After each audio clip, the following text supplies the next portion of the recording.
Yeah. What's good, everybody? What's going on? It's your boy Rob, aka Roboto, and I'm back once again with another great Madden 21 Ultimate Team video.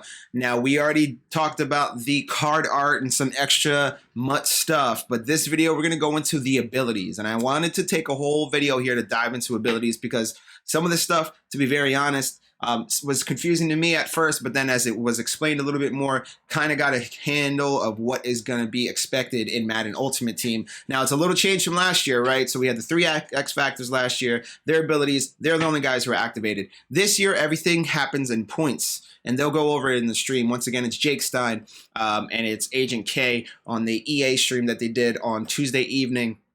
So I'm going to let them explain it, break it down in way more detail than I would. But this could mean some potential interesting things for building our lineups, right? So something to look at, something to keep in mind as we jump into Madden 21 Ultimate Team, and as you build out your team with a bunch of cool and interesting players, a bunch of which we're going to get into in another video later on today.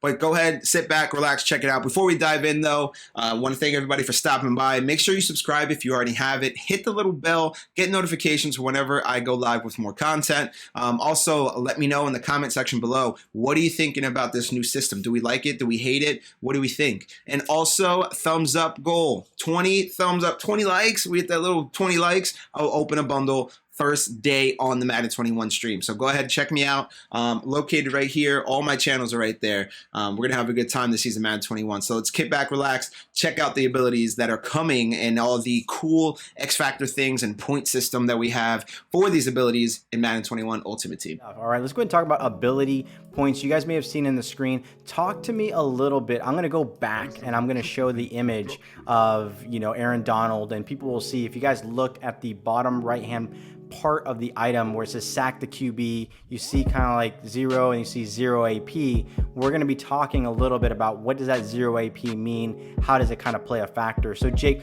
walk us through ability caps. I'm going to put it on screen for you and I to talk about, and then I'll kind of go ahead and cycle through some of the images that I have leading out with kind of like the tiers for ability slots and whatnot. Awesome. Yeah, no, I mean, this is our big gameplay story this year. Clinton and the crew have done another amazing job delivering another just awesome story this year. And for us in Ultimate Team, we want to make sure that we can continue paying that off. And the thing that we kind of started to think about this year was, quick refresher on Madden 20. Hey, I'm going to get 3 players on offense, 3 players on defense. Everything that those players have, I'm activating them. Those are my 6 guys that I'm kind of bringing in and activating. And shout out to Brad. He's the one who kind of had this initial thought, and we kind of, ran with it from there. Was, well, what if instead it was how many, like a point system, like how many abilities can you bring to the field versus how many players? And with that, it kind of brings this, kind of really additional team building strategy to it. You could choose to go still really deep with just 1 or 3 players if you wanted to, or you could choose to have 5, 6 guys, and they all have one particular ability with them, but you're able to kind of spread it out a little bit more. And the story I always tend to tell when talking about this feature was, I'd say right around Christmas time last year, home playing Ultimate Team, all the fire content's coming in. And I go and I want to say it was a Gronk. I go and I grab Gronk and I put him on the team. This is pre-Buck Gronk, by the way. Sorry, I had to. Was like, I'm really excited, but I just can't not activate him. Like I just can't break up the rest of the lineup, even though I'm super pumped about having Gronk on the team. And so it was just this feeling of not like fully paying off what it meant to go out and acquire that Gronk.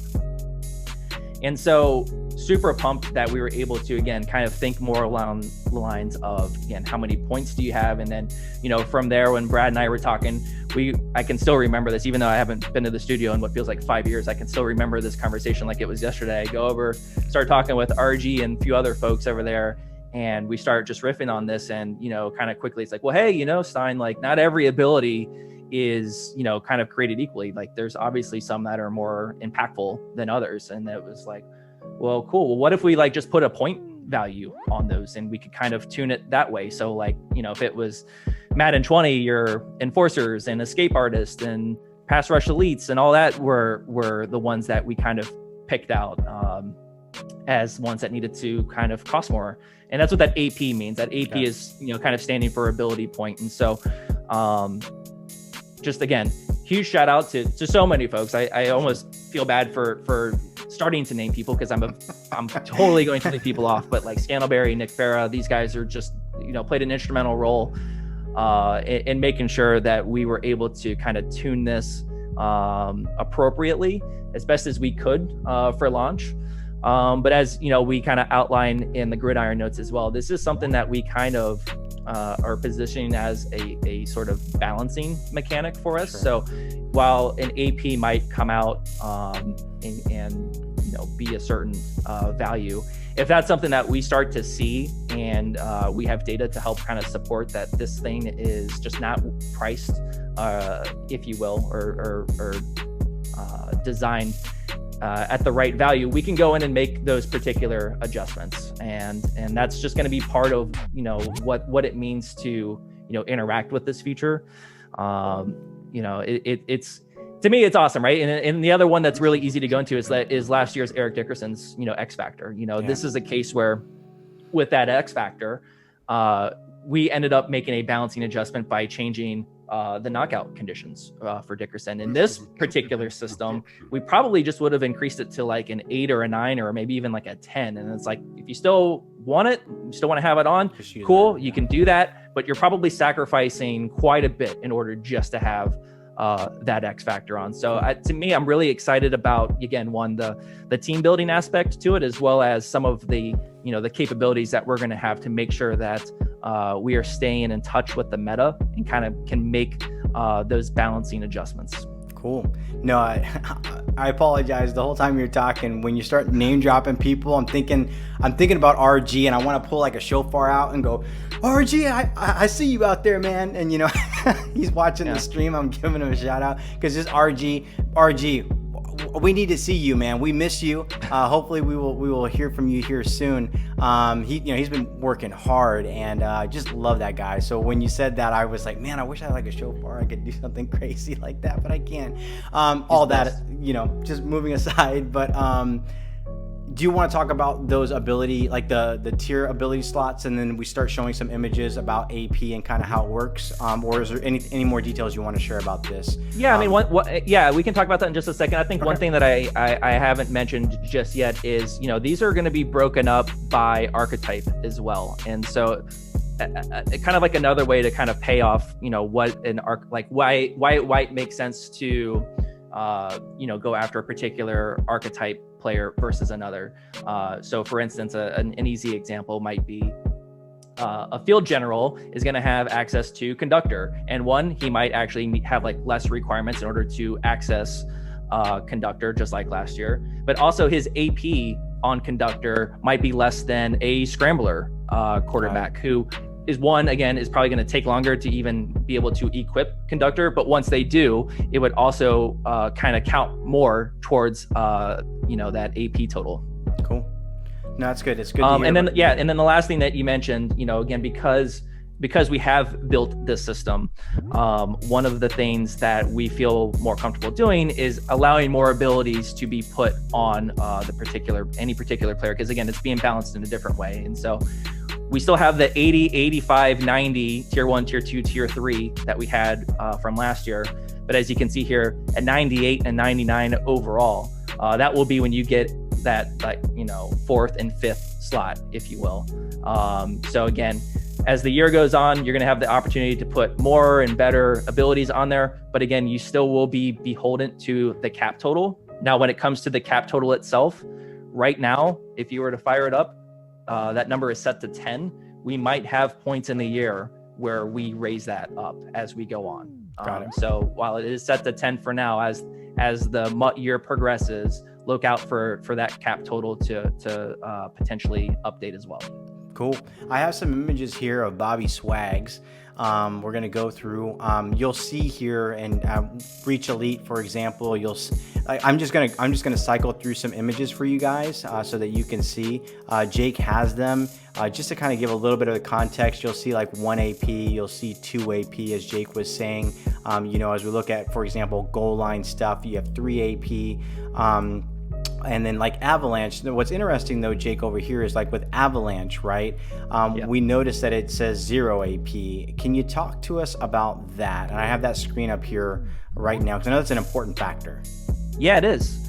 One of the things that as we were starting to get the system in and start play testing it, it became quick that, who's going to actually spend some of their cap total on X factors? These like a thing that I actually have to still do something in the game to even activate versus these passive abilities that I'm going to get on every down.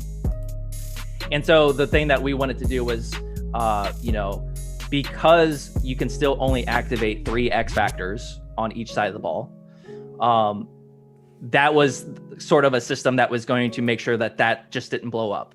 So we wanted to go ahead and make all the default X factors cost you nothing. So you can still only, activate 3 of them, but you're going to be able to choose, who those players are that you want, and still again kind of preserve what that, rest of that 10 at launch AP was going to be able to get you at that point. So it felt like a thing that X factors might quickly just get completely, more or less like designed out of the game. That's not something that we wanted. And This was the solution.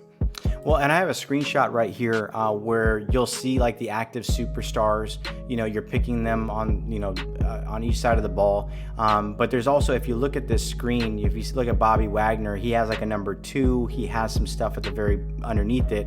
When I first looked at this, I wasn't quite sure what that meant, but like the more that I played around with it, I can see that that's actually like that item has 2 AP points, right? And then underneath it, that looks like that's his superstar X factor. Is that correct?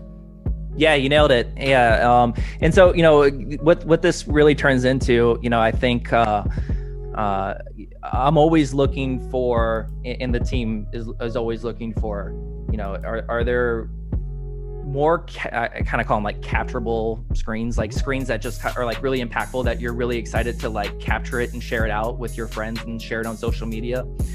For Ultimate Team, right? Like the lineup screen is one of those premium places. And, I can just see, one of our, community leaders putting out, hey, here's my lineup. And without this information, the very next question that everybody would have for them would be like, who do you have activated? What are they doing? Sure. All that good stuff. So this kind of gets you in a little better spot of like, well, here's who's actually there.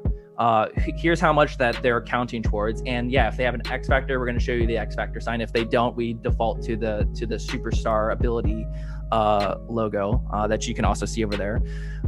So yeah, I mean, to me, it feels like it's a nice kind of informational screen that you can get, a nice, just clean look at it. Cool. And I have a screenshot right now, like to manage the superstars on defense, to kind of give people some context of kind of like this new look. So right now I'm actually looking at my active superstars. I get to see their AP. I get to see how many X factor limits I have, 2 of 3. My AP limit's 5 of 10. So I kind of have some AP space to play around with and other stuff. Do you want to talk anything about, is there anything you want to share about the screen before we kind of move on to some other stuff? Yeah, maybe just another note or two here. So yeah, when you come into this screen, it's going to populate everybody who's in that active lineup that would be eligible to come in here. So basically anybody who has an ability or an X factor already equipped on the player will show up in here. Another thing that really pops out is the deactivate option that you can see over on Fearmonger. So again, because you're only able to choose 3, it's like, well, how do we let you choose which ones that you want? When you are choosing to activate a player, the default is you're going to get everything that they have. You're going to get all their passives as well as their X factor. You could also choose to only take their passives. But when you also find yourself in the screen and you're like, I just want to do some quick management to deactivate this X factor and put it on somebody else, there's a nice, easy, just kind of one button to turn the X factor off. Now, while that's super convenient, the thing that is worth kind of diving into a little bit more is when it comes to the superstar abilities themselves. If you know, again, you find yourself saying like, I really want, you know, Aaron Donald, but he's too much a cap or too much AP for where I'm at. You are going to have to go to the Aaron Donald, remove whatever particular superstar ability is there. That's going to, you know, kind of get you back to the number that you're looking for. So those type of edits do have to be made on the player versus where the X factor can be turned on and off here at that managed superstar ability screen. Good stuff. Thanks for all the context there. I think it's just helpful to kind of understand, you know, with these new features, you guys are like, I started to understand is like how the UX, the user experience tells that story. So it's really good, Jake, to kind of expand on that. I really do appreciate it. I know there's a lot of questions, right? And sometimes I know that for some people, even for myself, it's like, I may not like something, but just having the context helps me kind of digest it a little bit easier. And just to understand maybe the design ethos behind it, not ethos, I'm saying it wrong, just the design logic behind all that. It's helpful. So thank you for taking the time and just agreeing to kind of talk through all that. I know the community really does appreciate it.